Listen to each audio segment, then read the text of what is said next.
阿大葱油饼重新开门了，我今天来吃，感觉味道比之前好。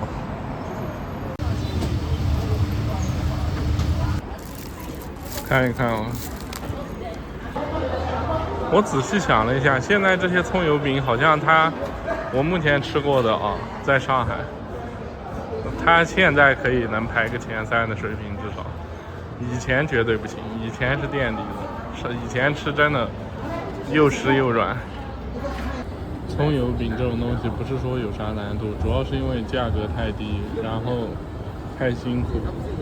你综合作用力，它做出来的品质就不可能太高，就不是以前了。这种东西，你价格卖不上去，基本上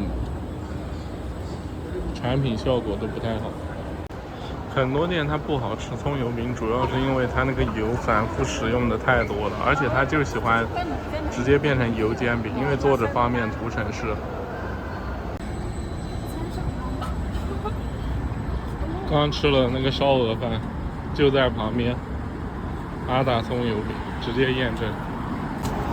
阿大葱油饼我几年前就吃过，当时排6-7个小时，超难吃，最难吃的葱油饼，没有之一。又厚又没味道，还有一点葱味都没有，虽然它放了很多葱。看看它现在重新开业会不会好吃一点，因为毕竟不是他做的，他做的就太难吃了。我觉得他们这种可以当最佳演员奖。这现在就开始排队了啊。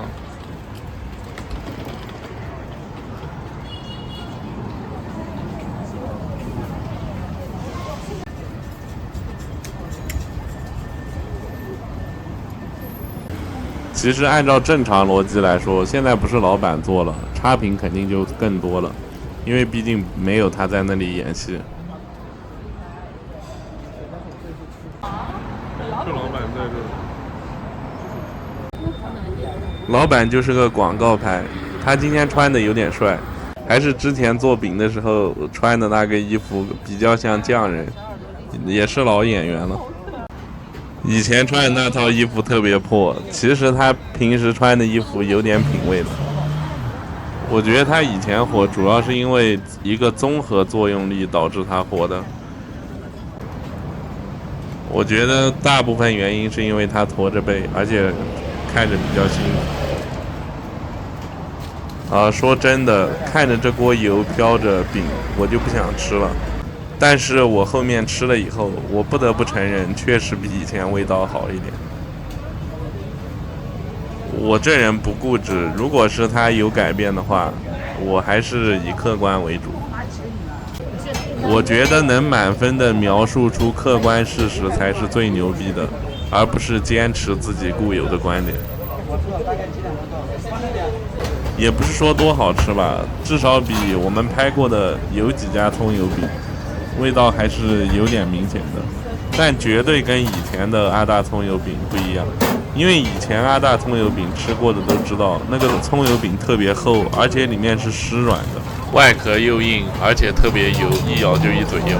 以前为什么排队？还有一个核心原因是他一个人做不出来多少个，而且总有一些外卖还有插队的，一次买一大堆，你等下一锅就要等很久。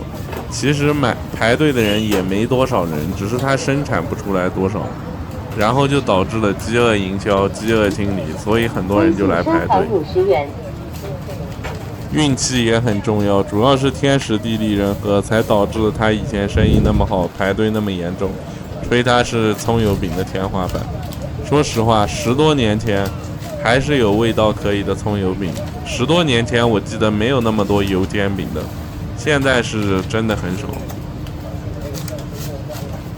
反正我这次吃下来的感受就是，如果你作为旅游或者尝鲜的话，还是可以来买一个，2个人吃一个还是可以的，味道还是值得尝试的。请出示付款码。如果是长期生活在上海的，也没必要专门跑，也没啥太特殊的味道。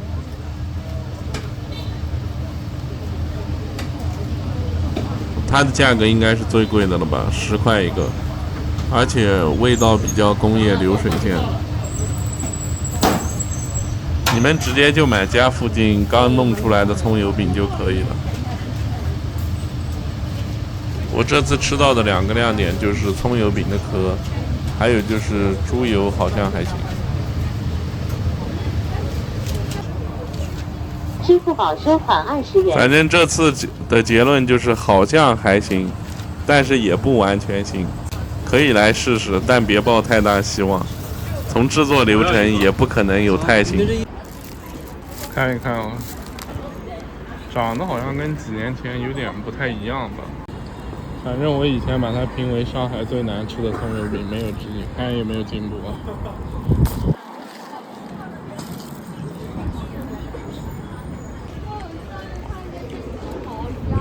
油耗味，有油耗味，有反复使用的太多了，没什么味道，特别油，还是不好吃。